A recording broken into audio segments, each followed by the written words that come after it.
Welcome to the club of Kuzushi. So, you want to try jiu-jitsu? Well, when you come to our jiu-jitsu gym, you're going to have to go through each and every one of these rules on this poster. So pause the video right here so you can go through each and every rule, and then we're going to go over what to expect, what to wear, and general etiquette as well. Whenever you're training with your other training partners, to make sure you're mindful of skill discrepancy and size discrepancy. That is not a time to G up on your partner, like so. We're gonna go over what to wear, but we're also gonna go over what not to wear and why. So, first thing is a baggy t-shirt.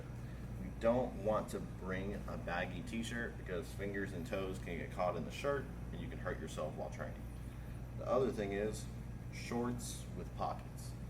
Why?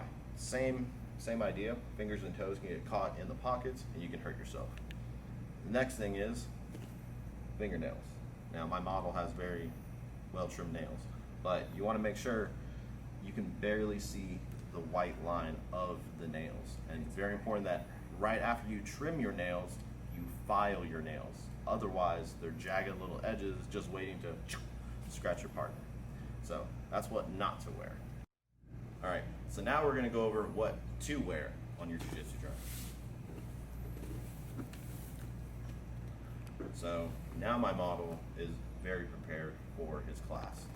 So what we have up top is a compression shirt, okay? This is gonna make it a lot harder for us to have fingers and toes get caught in the clothing. The second thing is shorts without pockets, okay? This is gonna be the same result, and now look at those trimmed nails, trimmed and filed nails. Beautiful. He's ready for his first class. And remember, when you're in class, this is why you take off your jewelry. Ow, my ear! All right, guys, so when we're in jiu-jitsu, when we apply submission, my partner's gonna tap. That's my cue to let go. He's trusting his well-being with me, so it's very important that I respect that. Now, if his arms are trapped and he can't use his hands to tap, he can use his feet to tap on the floor. It's the same thing. Or if he can't use his feet, he can also tap, use a verbal tap.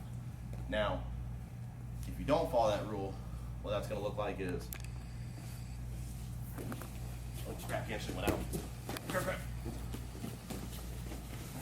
All right, he's up now. All right, guys, so we're going over band techniques. So really anything that's going to be dynamic falling body weight, we want to avoid that as much as possible. So that way we don't land on someone's knee, land on their hip, land on their ankle, and just cause unnecessary damage.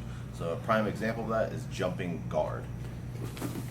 You can see how if Rob locks his legs up when he jumps here, that flying body weight, if it lands on my knee, I could be in a lot of trouble. Another band technique is Kani Basami, or also known as flying scissor takedown. So it's going to happen where I have my leg on the inside, in position like a single leg. If I elect to throw this knee behind his knee, this is where we can cause a lot of damage. Just so you can see what it looks like. I'm scissoring my legs, taking him down backwards, but we don't want to do that in training because we can land. We can land on the side of his knee and really blow his knee out in a variety of different ways, but it's going to cause a lot of damage there. So band in the gym. We're going to do a walkthrough here at Kuzushi Club Atlanta. So we're going to walk to the edge of the mats. Very important, no shoes on the mats, but then we do not want to be barefoot off the mats. So that way we don't get any germs onto the mats. Once I'm done getting on the mats, take my shoes, put them on the shoe rack, and grab my backpack, and then we're off to the back. Once we're going to the back, we're gonna have loaner shoes back here, so you don't have to carry your shoes. Once we get to the loaner shoes, we're going to put on the loaner shoes. As we get onto our loaner shoes, we're gonna take our stuff, put them in the cubby, and then we're good to train.